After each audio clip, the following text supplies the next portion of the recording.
center stage and allowed to be the hero that triumphs at the end. I think that Bruce really started something.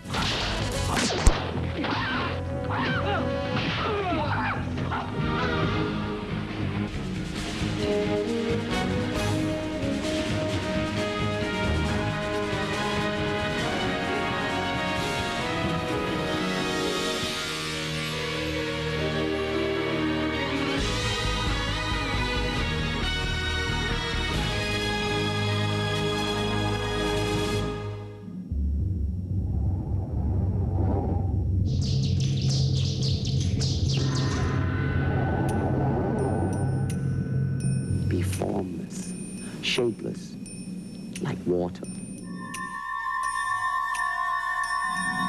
You gotta put the whole hip into it and snap it. Ultimately, martial art means honestly expressing yourself. Dragon whips his tail. The war cry was unmistakable. It needed no translation. His fists and feet did most of the talking. And his face became recognized around the world. The greatest martial artist, Bruce Lee. When you hear the word martial arts, you think Bruce Lee. And that's not just in America, that's globally. People think Bruce Lee because he embodied the martial spirit, the true spirit of the martial arts. You could feel the room come alive when Bruce bounded in. Bruce never walked into a room. He entered a room. Bruce was irritating, fun, stimulating, exciting, charismatic, cocky, genius. He was good looking, he was muscular, he was fast. He was extremely articulate and extremely high IQ. If there's any irony in all of this about the greatest, is that he demythologized particular martial arts. There would not be Ninja Turtles, there would not be Karate Kids, there would not be Chuck Norris, there would not be Steven Seagal, there would not be Jackie Chan, there would not be Jean-Claude Van Damme had it not been for Bruce Lee. He was the one who didn't just, open the door. He created the portal through which all these people passed. On screen, Bruce Lee was larger than life. In person, he was just 5'7", 140 pounds, and nearsighted. Despite his size, his impact was huge. Today, thousands of martial artists around the world study the legendary Bruce Lee style.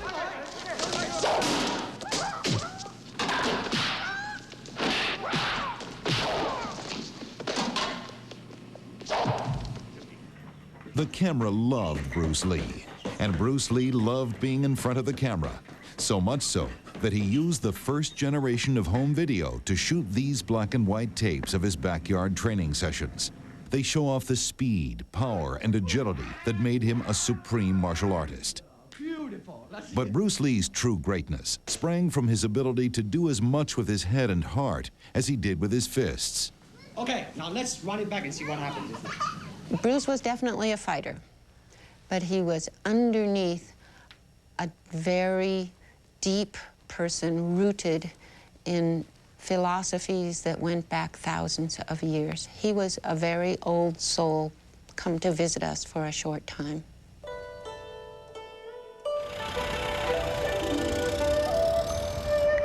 San Francisco, 1940. It was the year of the dragon. In a Chinatown hospital on November 27th, a healthy baby boy was born. His father was a Chinese opera star touring the U.S. His mother named the child Li Junfan, but a nurse gave him the name the entire world would know, Bruce. The family returned to their home in Hong Kong when Bruce was 3 months old.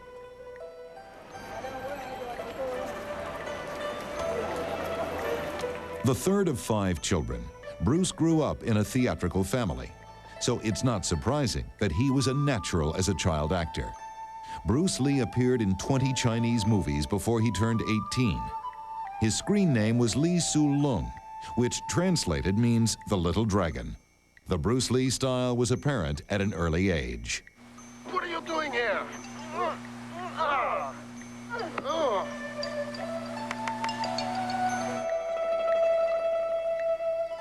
But the little dragon was more of a street fighter than a movie star. Growing up on the streets of Hong Kong is what sent Bruce to get an education in martial arts.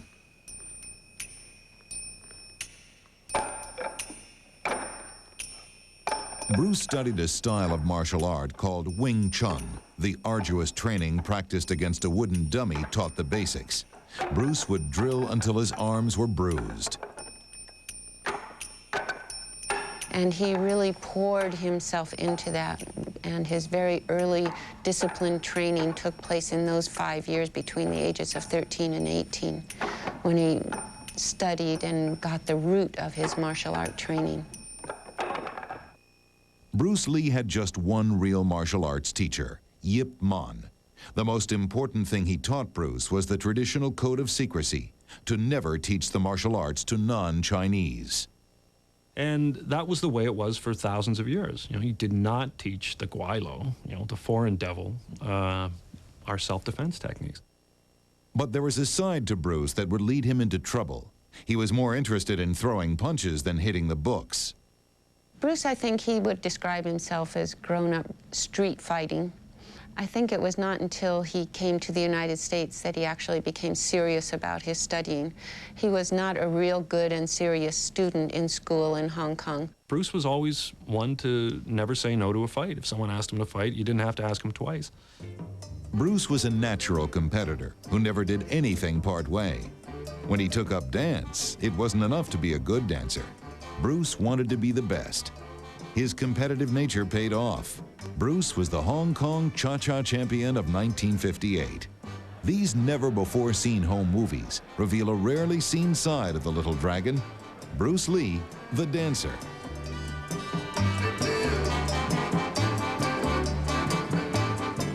The rhythm and fluidity of dance complemented the balance and footwork of his martial arts. They fit together like yin and yang. I think it is quite natural for him to have combined the characteristics of being a streetwise young punk that he would have called himself, I think, and combining that with being the coolest cha-cha dancer around, because those things kind of went together. It's almost really like it was in West Side Story. But Bruce Lee's brawling ways still got him into trouble. When it looked like he might end up in jail, his parents decided Bruce should go to America. His father sent him on his way with enough money to get started, but it was up to Bruce to make it on his own.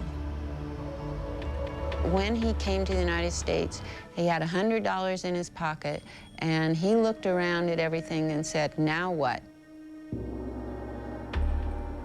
Once in America, Bruce Lee was alone, poised on the brink of a transformation. He was headed for a showdown that could have been scripted for one of his movies.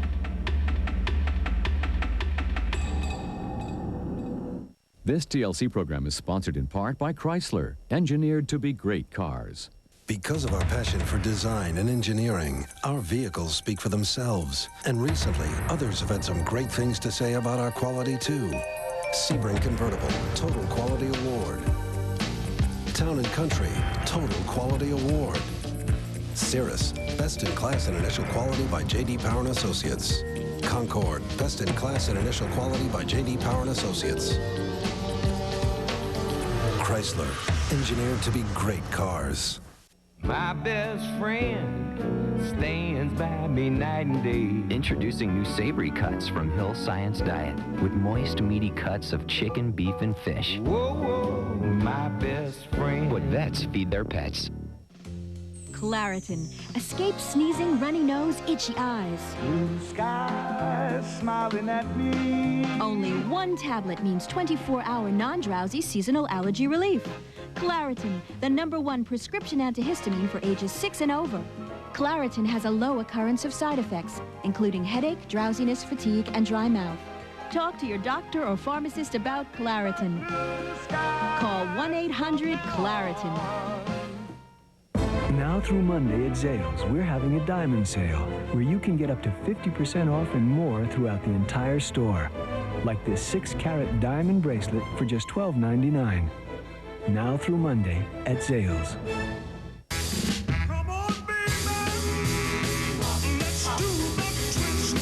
Goes where you want it, stays where you put it. The flexible shower massage from Teledyne Waterpick. The most revealing network on television, TLC, Adventures for Your Mind. I was 21 years old. Today ordered today. Let's drop some more bombs. These enemy were tough. You thought we were invincible. I've never seen anything like this. Hell of a picture. You tell me who won that fight. Hear the stories. Sunday at 9 on TLC. Adventures for Your Mind. Looking for a great deal? Out here in the West, wide open and free. Folks still believe in courtesy. No one offers you the kind of courtesy and savings you'll find at Phil Meter's Courtesy Ford. Like the new 98 Ford Escort of your choice at $1,000 below factory invoice. That's right, $1,000 below invoice. You just won't find a lower price. And that's why Courtesy drives the West. Phil Meter's Courtesy Ford. corner of Flandreau and Yellowstone in Pocatello. Make no mistake, every new 98 in stock will be sold at factory-to-dealer invoice. While inventories last, Phil Meter is offering all remaining 98 Jeeps, Subarus, and Toyota cars and trucks at original factory-to-dealer invoice. No add-ons, no tricks, no surprises. You pay actual dealer invoice. Plus, you keep the rebate up to $1,650. Add to that interest rates of 1.8%, and you have savings up to $4,000. Buy at invoice now at Phil Meter in Pocatello.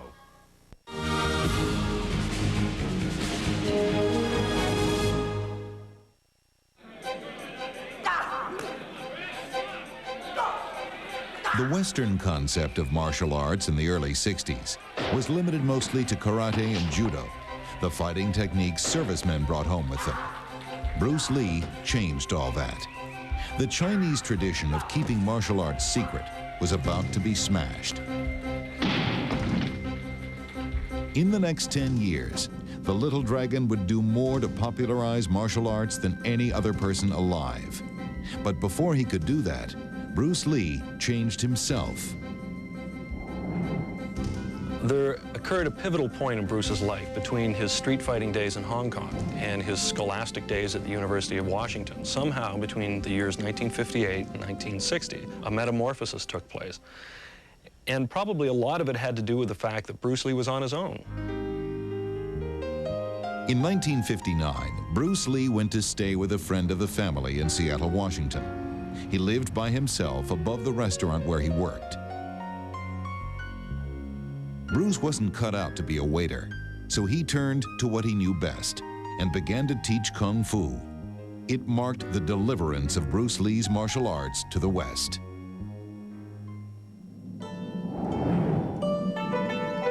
Bruce used his given name and called his school the Jun Fan Kung Fu Institute. While the site of Bruce's first school in Seattle's Chinatown is now a restaurant, the memories of the early days are still fresh.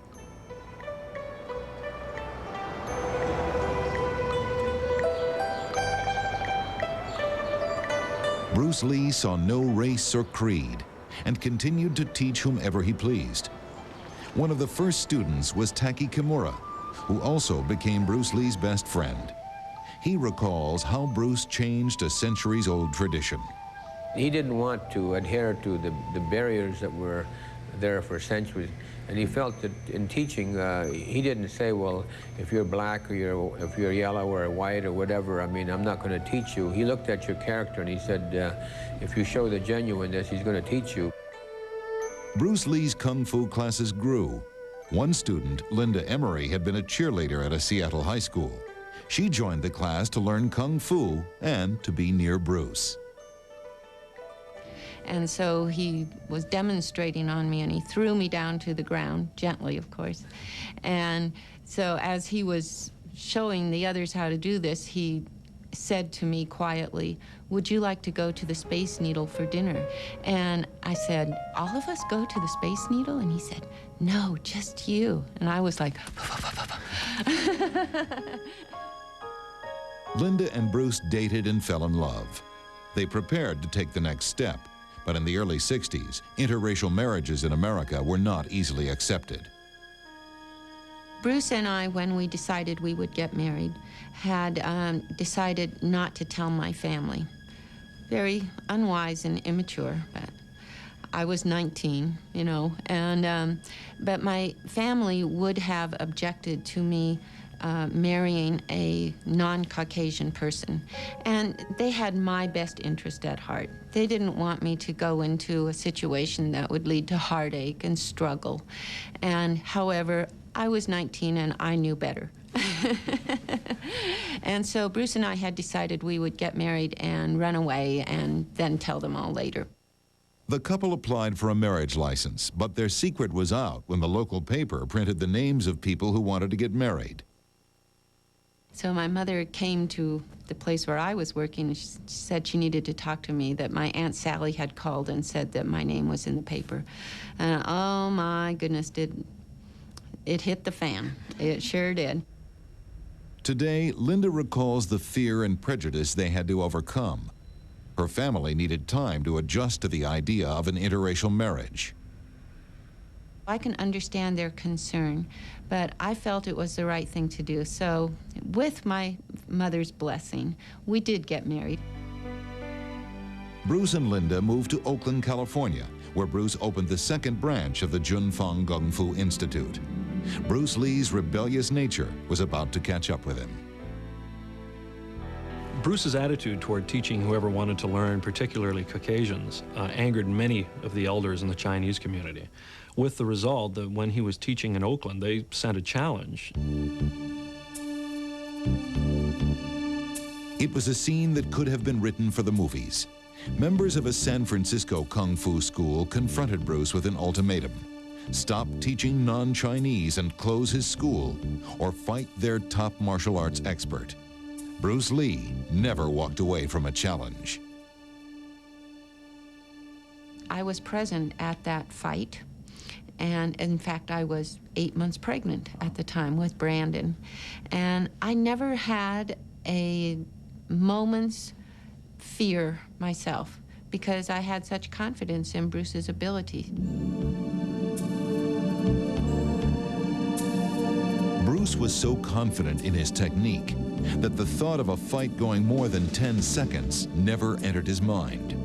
The two battled for 3 exhausting minutes. Bruce emerged victorious, but he was drained, both physically and mentally. Bruce was so despondent, so disappointed in his performance. And actually, this was a real turning point in his life and in his martial art development, because he realized that maybe he didn't have the tools to take somebody down instantly. To increase his stamina, Bruce trained like a man possessed. He was driven by the specter of the challenge.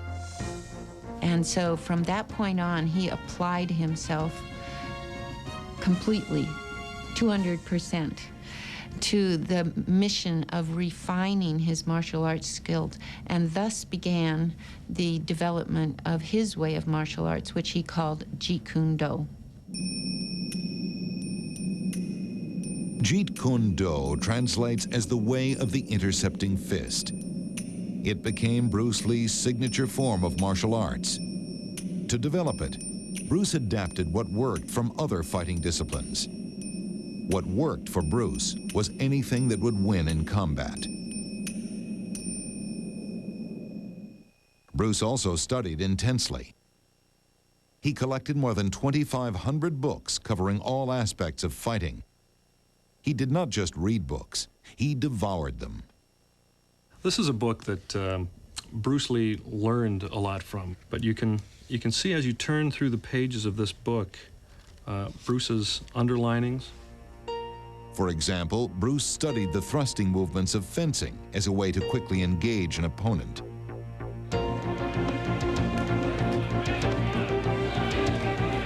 The results of all his studying and training would soon pay off. Bruce demonstrated his martial arts skills at karate tournaments. He wowed audiences by doing push-ups with just 2 fingers.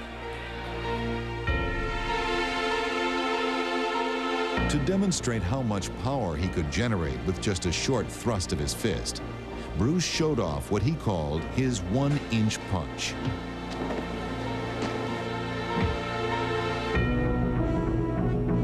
A young martial arts fan saw Bruce Lee at one demonstration.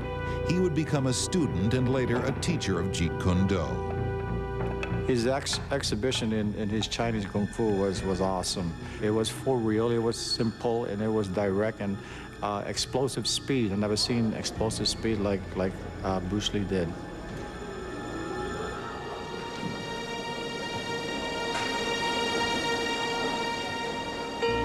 A television producer searching for an actor to play the part of Charlie Chan's #1 son saw a film of Bruce Lee's exhibition. He called to set up a screen test. Hollywood was about to change the course of martial arts history. I actually took the call, and Bruce wasn't home, and when Bruce got home, I said, "This guy from 20th Century Fox just called you. You know, he wants to talk to you about doing something on TV."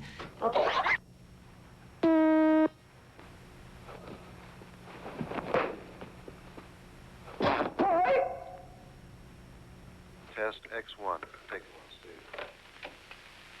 Now, Bruce, just look right into the camera lens right here and tell us your name, your age, and where you were born. My last name is Lee, Bruce Lee.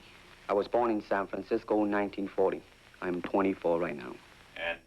When I see Bruce in that original screen test, what goes through my mind is remembering how he was apprehensive. Now look over to me, Bruce, as we talk. I understand you just had a baby boy? Yeah. And you've lost a little sleep over it, have you? 3 nights. He had not been before a camera for many, many years, had never planned to go before a camera again. That was not part of his planned future at that point. And here he was now in Hollywood doing a screen test. There is the finger jab, there is the punch, there is the back fist, and then low. Of course, then they use leg, straight at the groin, all come up. Or, if I can back up a little bit, they start back from here, and then come back. All right. He's kind of worried. He has nothing to worry about. #1 son never happened, but that wasn't the end of Bruce Lee's Hollywood career. When the cast was chosen for a new TV show called The Green Hornet, Bruce Lee was introduced as the quick-footed sidekick, Kato. Well, I'll say it the Chinese way. 多謝晒. Thank you very much. Bruce Lee started a boom in martial arts. It marked the end of his plan to open a chain of kung fu schools and set him on the path to martial arts superstardom. This TLC program is sponsored in part by new CompuServe 4.0. Call 1-800-848-8199 now. New CompuServe 4.0. Research, powerful information, business news, email, the internet. Everything you need online. Complete, comprehensive CompuServe. Call now.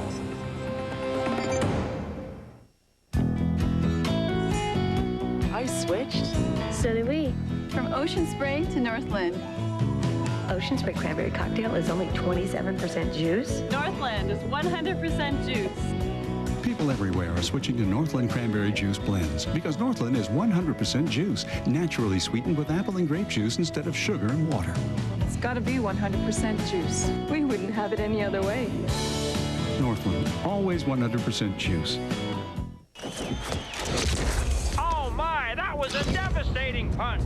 The champ knocked him into next week. You never know in life. It's all over for the kid. You might need health insurance. It's going to be a while before we see him in the ring again. You might need long-term care insurance. But don't forget, folks, the kid is leaving here tonight with a $2 million purse. You might need help with investments. That should ease his pain some. So at the Conseco Companies, our goal is to help you protect wealth, create wealth for life. Make our house the Best Buy digital house. Mind if we come in? Come on in. We're the Best Buy Residence Evaluation Team. You've got digital in the house? We're going to find it, Dan. It's a DVD. Digital couch? Digital phone, sir. That's where I went. Digital camera. Do you get a better picture with digital? Yes, it's a lot clearer. Sir, DSS. Digital camera, 900 megahertz phone, digital phone, DVD, CD player, DSS. You got HD TV yet? The Best Buy Digital House. Now that's a great idea. You're Digital Dan, aren't you? It's television that takes you into the eye of the storm. Join TLC for the real-life tragic journey of the Andrea Gale. The chances of them making through this thing were very, very slim. Storm of the Century. Sunday night at 8 on TLC.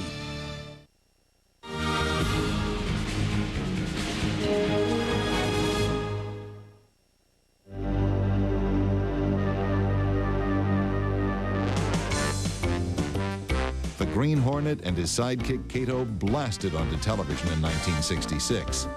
Every move the swift-footed Kato made was new to American audiences.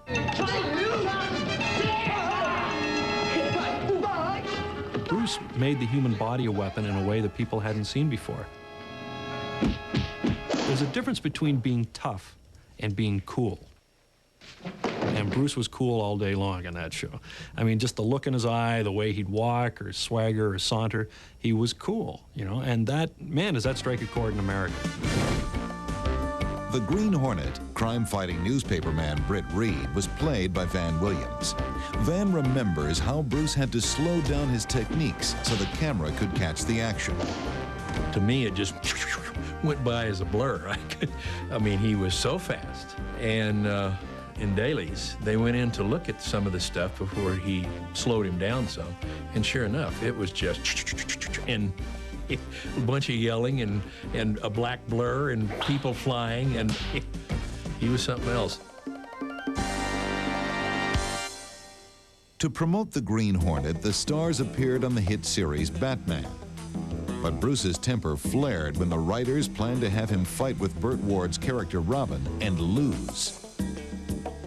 I'll never forget the day that the scripts came down on the set. All of a sudden I heard this, bang, slam, bang, wham. I said, Jesus Christ, because Bruce had a short temper, so did I. And occasionally we'd get ticked off about something and blow up, and then it'd all be over, and you know. But it just kept going, and it went further and further away. And all of a sudden, I heard the outside door slam, and then I heard a car, and then screeching brakes, and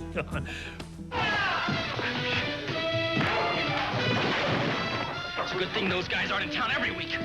Burt Ward was trembling in his tights because Bruce had put out the word he was going to take down Robin for real. I tell you what, it's amazing that he didn't wet his pants. He might have his costume. But it was a very touchy situation there for a while. In the end, Bruce made a joke out of the non-brawl. The scene was shot without incident, and Robin and Kato fought to a draw. What do we have here? A Mexican standoff? But Kato and the Green Hornet could not win the ratings fight. The show lasted just one season, and now Bruce had a growing family to support. Brandon was born in 1965 and was the light of his life.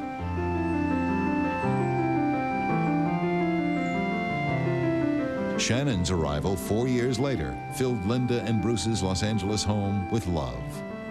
He did the best at everything that he could, which includes being a father, being a husband, as well as being a martial artist and an actor and a philosopher and being a good friend to many people.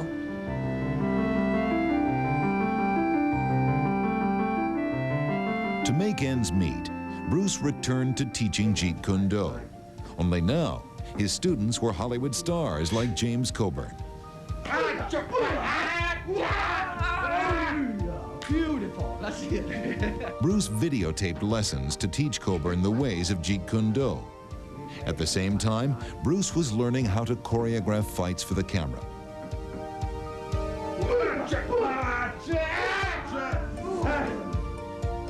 Another regular at Bruce's backyard gym was basketball great Kareem Abdul-Jabbar. He gave Bruce a unique challenge. I certainly tested him. My reach was a big problem for him. He liked problems like that because most people didn't test him. He was a lot more of a challenge for me than I was for him. Bruce became enamored with Hollywood's rich and famous, and there was no star bigger than his student Steve McQueen. Bruce vowed to become just as big a star. Here, in his only existing television interview, Bruce talks about the training sessions with his big screen idol. Now, as a fighter, Steve McQueen, now, he is good in that department because that son of a gun got the toughness in him. Yeah, I mean, see it on the screen. I mean, he would say, all right, baby, here I am, man. You know, and he'll do it.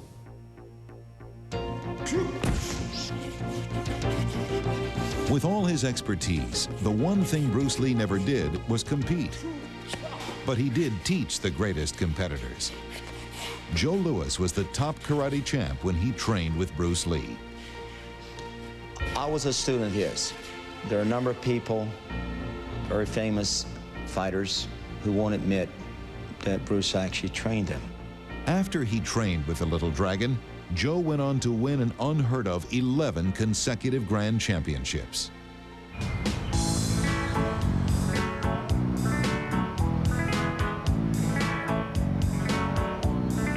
In the late 60s, Hollywood flirted with Bruce, but there was no marriage. He worked with Dean Martin as a fight choreographer in The Wrecking Crew and appeared in the movie Marlowe with James Garner.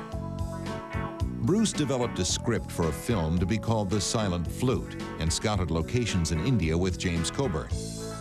And he had a lead role in the pilot episode of the TV series Longstreet opposite James Franciscus. Bruce essentially played himself, teaching the essence of Jeet Kune Do. This is what it is, okay? I said, empty your mind.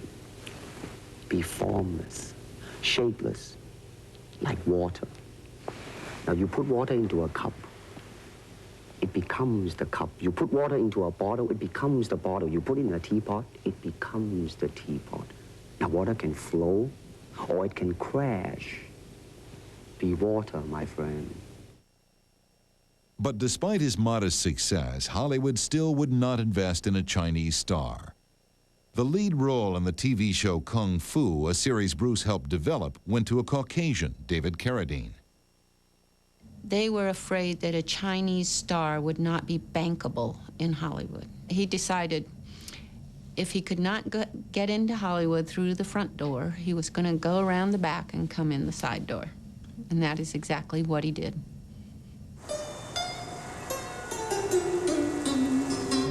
The door wasn't in Hollywood, it was in Asia. While The Green Hornet was just a memory in the States, it was a huge hit in Hong Kong.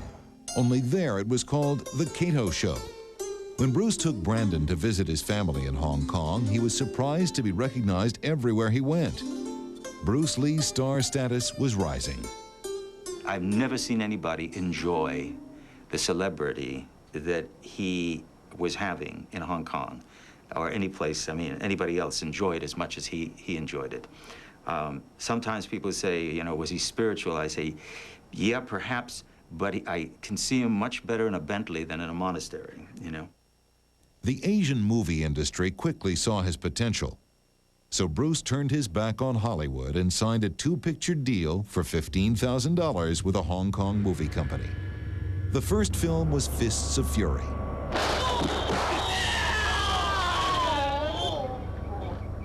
The movie was shot on a budget of just $100,000. The first director was fired midway through production, and much of the script was made up along the way. Working against the odds, Bruce Lee brought an element of realism to the fight scenes.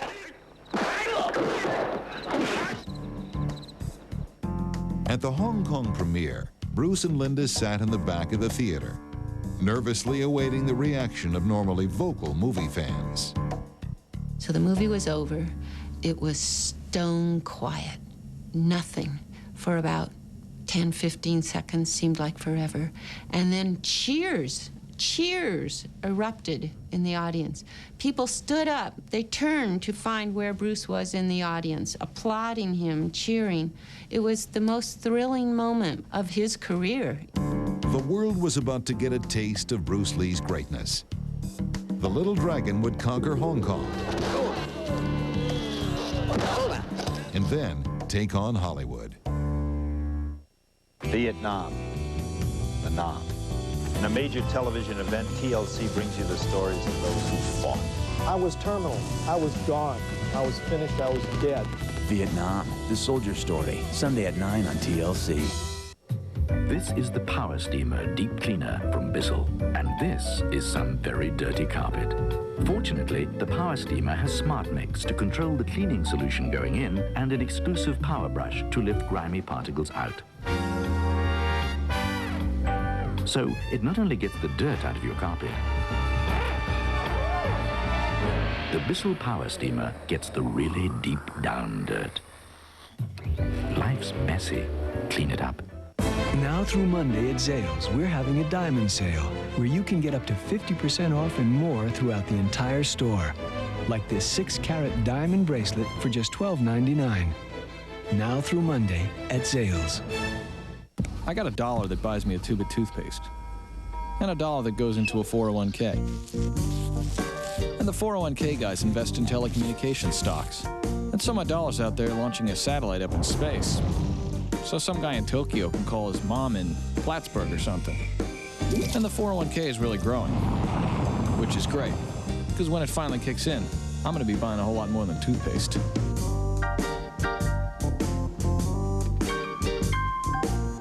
Next Sunday, TLC takes you on the ride of your life. Find out how they build them and why we ride them.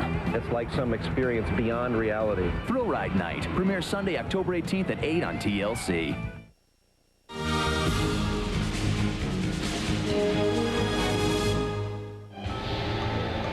Bruce Lee struck a chord that rang true with millions of Chinese movie fans. And Fists of Fury smashed every box office record in Hong Kong. Bruce had become a martial arts superstar. Bruce in Hong Kong, it's tough to envision now, but then he was the equivalent of a Michael Jackson times 10. Bruce was so massive, that he could not leave his house. The word superstar really turned me off, and I'll tell you why. Because the word star, man, it's an illusion. It's something what the public calls you. You should look upon oneself as an actor, man. I mean, you would be very pleased if somebody say, hey, man, you are a super actor.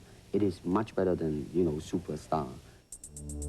Now that they had a first-class star to bank on, the Hong Kong Film Company doubled the meager budget for Bruce's second movie, The Chinese Connection.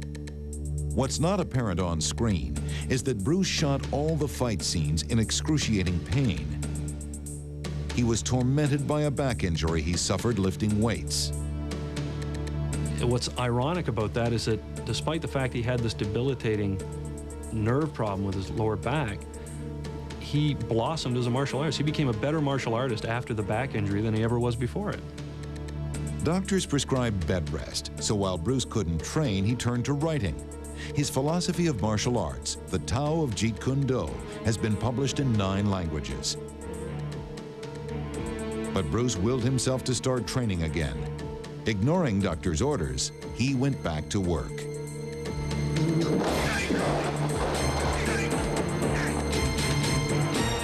Even though he could do those fabulous fight scenes that you see in the movies, afterwards it was always ice and heat and stretching and rest, and it was a trial. Bruce capitalized on his box office success and took near total control of his third film, Return of the Dragon. Not only did he star, write, and direct, he choreographed all the fight scenes.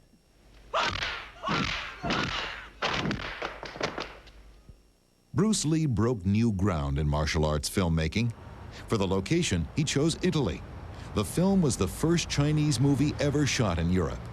For the fight scenes, instead of actors or stuntmen, he cast real martial arts champions.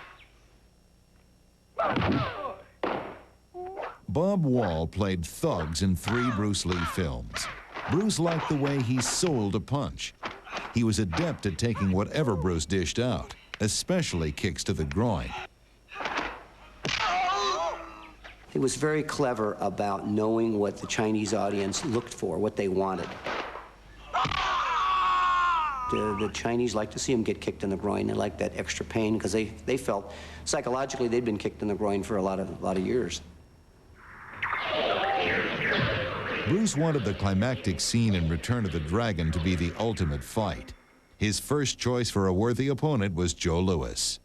Joe missed an opportunity of a lifetime. Bruce turned to karate champ Chuck Norris for the Coliseum battle. The fight scene is lauded by fans as one of the best ever. It helped launch Norris's career in the movies. Again, Return of the Dragon surpassed the record set by his previous two films. Russell Stover introduces Looney Tunes treats. What? Snack-sized candy bars, peanuts and nougat, or Krispies and caramel, covered in milk chocolate, surrounded by Looney Tunes stars. Get Russell Stover Looney Tunes treats, a world of fun in every bite.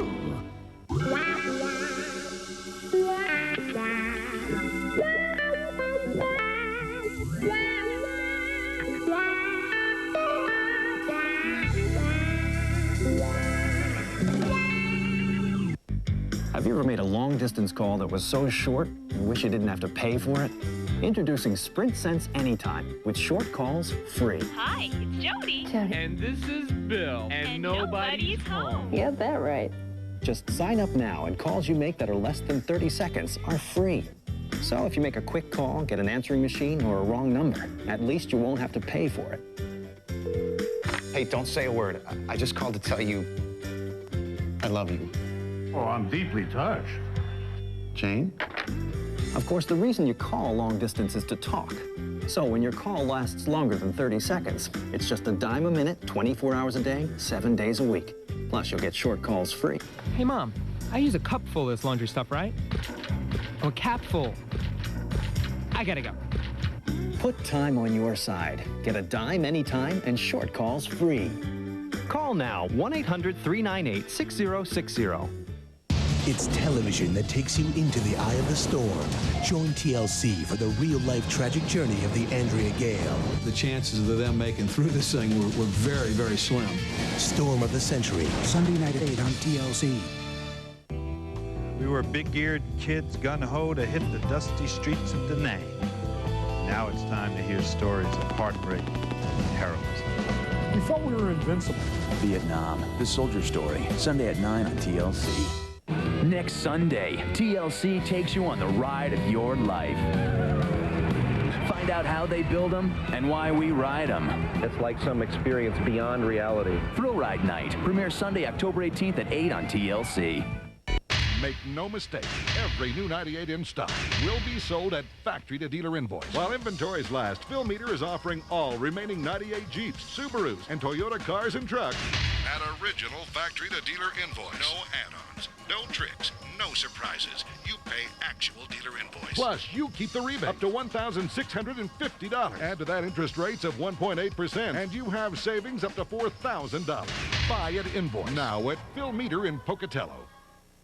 Looking for a Ford truck? Out here in the West, wide open and free, folks still believe in courtesy. And you better believe the savings. Try $98 below invoice on any new 98 Ford truck in stock. Plus, every new Explorer and Expedition in stock has been reduced by $3,000. Take a look around. You won't find a lower price. And that's why... Courtesy drives the West. Phil Meter's Courtesy Ford. Corner of Flandreau and Yellowstone in Pocatello. Riding a wave of success, Bruce planned a new film to be his crowning achievement. Game of Death was to feature a remarkable mismatch. The 5'7" martial arts star battled his 7-foot-tall student, Kareem Abdul-Jabbar. Bruce wanted to make it a depiction of the problems he had boxing me. Basically, all of our little episodes in the backyard. And the problems I presented to him with my reach and my relative quickness for someone of my size.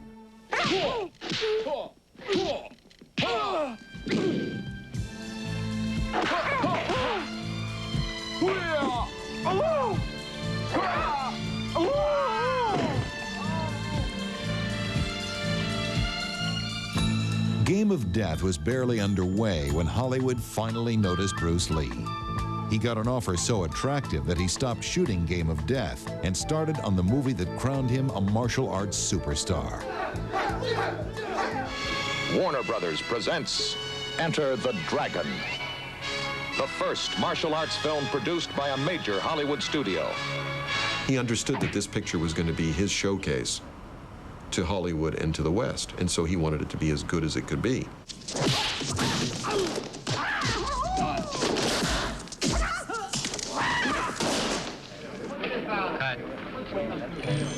Martial arts movies had never seen this level of production. The budget was 6 times that of Fists of Fury. But when the movie started shooting in Hong Kong, the Hollywood producers were confronted with a serious dilemma. Bruce was so nervous, he couldn't face the camera. The crew shot every scene they could without Bruce. Bruce was terribly nervous when we started filming, very nervous. We were shooting for 2 weeks almost, and Bruce hadn't showed up yet. I was telling Warner Brothers the rushes are sensational, and Bruce hadn't showed up yet. I could sense he was very nervous. His voice was like a cheese cutter. I mean, it was like a wire, you know. And I could almost swear that he was ready to levitate off the ground. He was like so wired. But in fairness to Bruce, whatever nervousness there was the first 2 or 3 days of filming was completely gone by the end of the first week. And it was back to business as usual.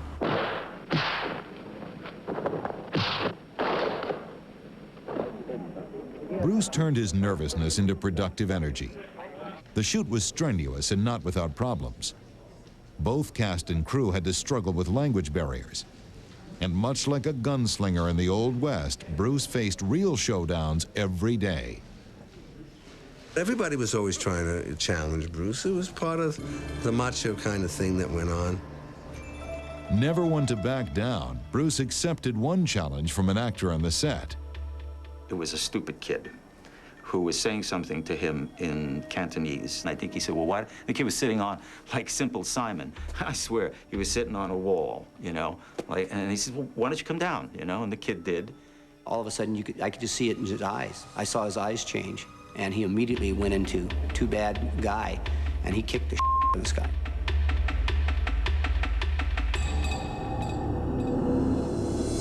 And when that was done and he backed off, he smiled, helped the guy up, and said, back up on the wall.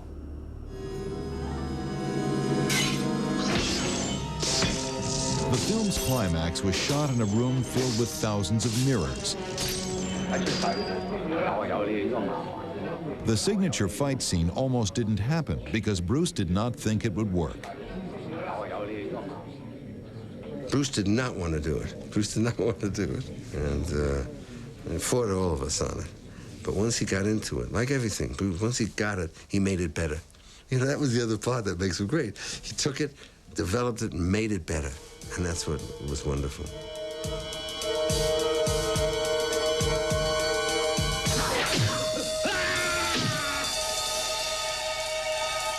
Despite the triumph of filming his first Hollywood movie, there was no time for rest.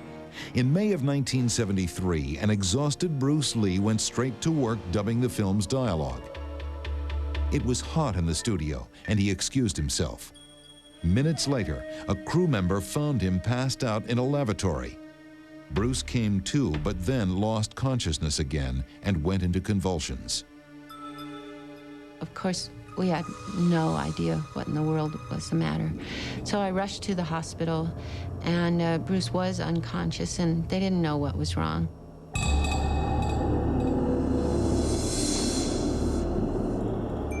And Bruce was on the brink of death, but pulled back. He could well have passed away on May 10th. But he came back and was alive, but it scared him, as it would anybody who didn't know what triggered it. Bruce visited the best doctors in Los Angeles for a battery of tests. I didn't know he was in town. I said, Joe, what are you doing here? And so on. He says, well, I got to go see the doctor and something like that. And then he said something, you know, very grave, like maybe there won't be a Bruce Lee. And I thought, what are you talking about? I mean, those are grave words. Maybe there won't be a Bruce Lee. It's a kind of crazy premonition in a way. The test results were surprising. They showed absolutely nothing wrong. We don't really know what caused that. He was under a lot of stress, but the medical report from the doctors in the United States pronounced him in perfect health. And he was excited. He was the same old Bruce again. I mean, his color was coming back, and certainly he hadn't gained his weight back, but he said, doctors said, body of an 18-year-old. Reassured, Bruce headed back to Hong Kong to complete Game of Death and face his final challenge. This TLC program is sponsored in part by Zales, the diamond store. Now through Monday at Zales, we're having a diamond sale where you can get up to 50% off and more throughout the entire store. Like this half-carat pendant and earring set for just $2.99. Now through Monday at Zales. There is no limit to where it can take you. A leather-trimmed and preferred suede interior, heated front seats, and dual-zone temperature control. Winner of the Total Quality Award for Best Ownership Experience. The most luxurious minivan you can buy. Chrysler Town & Country. We call it limited. You'll call it unlimited.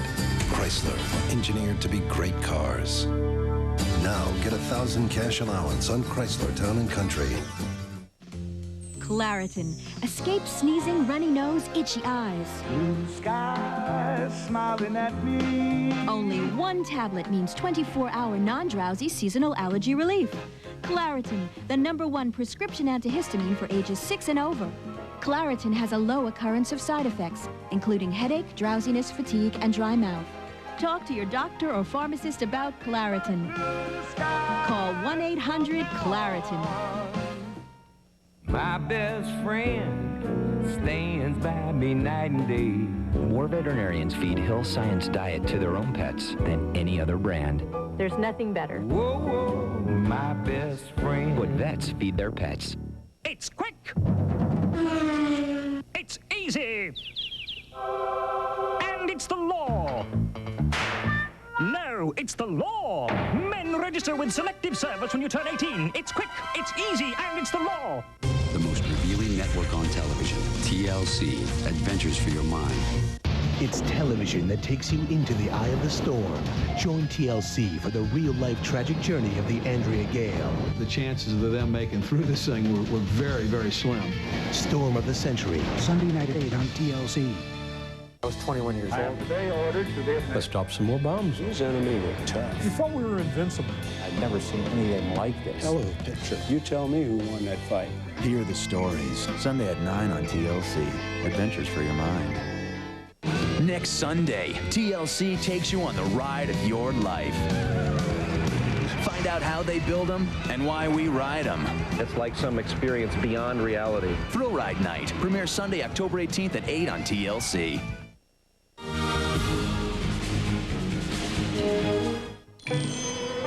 Two months after getting a clean bill of health, Bruce Lee returned to work on Game of Death. July 20th, 1973, Bruce faced a day full of meetings. I was actually with him the day he passed away. He seemed fine. It's fair to say that he was excited but tired. That particular day, the only thing he complained about was having a headache. That evening, Bruce went to the home of a friend to work on a script. Still complaining of a headache, he took some medication and lay down to rest. I think late in the evening, maybe about 10 o'clock or something, I got a phone call saying Bruce had been taken to the hospital, and so I rushed over to the hospital, and Bruce was not there, had not come in yet, and so hanging around the hospital, not knowing what's going on, and talking to the staff at the hospital, and I said, well, somebody called and said that Bruce was being brought to this hospital. And they said, oh, probably somebody playing a practical joke. I was kind of hoping, yeah, maybe it's not for sure, but then they did arrive, and Bruce was unconscious and was never conscious again.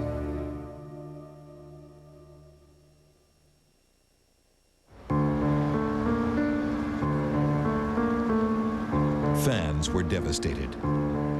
More than 25,000 people jammed the streets around the Hong Kong funeral parlor.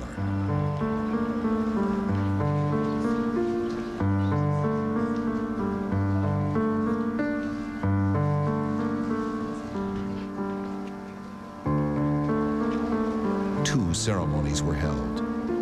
One was a viewing in Hong Kong.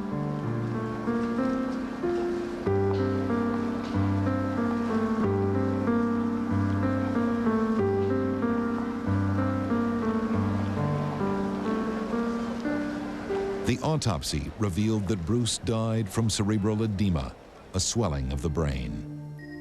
It was ruled to be a death that was caused by hypersensitivity to a medication that Bruce had been given for a headache. It's so extremely rare that this kind of thing happens. What it's like is an allergy to, say, penicillin. Bruce Lee's final resting place was Seattle, the city where he first taught his way of martial arts. The pallbearers were family, friends, and movie stars Steve McQueen and James Coburn.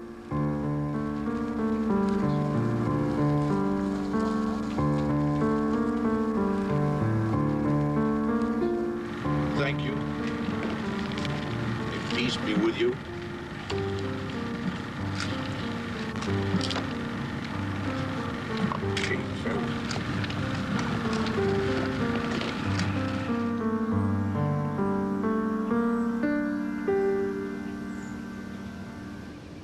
The tickets that Warner Brothers had sent to Bruce and Linda to come for the opening, they were going to be on The Tonight Show, were the tickets that I used to bring Linda and the children back to Seattle for the funeral. The film opened 2 weeks later. Enter the Dragon opened at the Chinese Theater in Hollywood. It did record business. Yes, it was very sad and very sweet, very rewarding. It's even more rewarding now that 25 years later that Enter the Dragon has become the classic of the genre. And I think that Bruce would be very satisfied with that. He really started something. Enter the Dragon stands as a benchmark of martial arts filmmaking. 25 years after the premiere, Warner Brothers re-released the movie in a special home video edition. Several minutes cut from the original print were restored, scenes that give insight to Bruce's philosophy of martial arts. When the opponent expands, I contract. When he contracts, I expand. And when there is an opportunity, I do not hit. It hits all by itself. Bruce Lee's legacy lived on with his children. Brandon was well on his way to stardom when he was accidentally shot during the filming of The Crow. Fans wondered if the Lee family was cursed. I don't believe in a curse. If I did, it would be hard for me to leave my house in the morning or pursue any of the things that I wanted to pursue. I'd be afraid to dream in a lot of ways. Now, Bruce's daughter Shannon has her own movie career, hoping that lightning will strike twice. Her first big film was produced by the same Hong Kong company that made her father's movies. I think Bruce can be considered the greatest, not because of how high he could kick or hard he could punch or how well he could tell a joke. You know? I think it was more and deeper than that. He was the first Asian actor to be put center stage in a Western film and allowed to be the hero that triumphs at the end. You're talking about an industry where they had John Wayne playing Genghis Khan. Come a long way.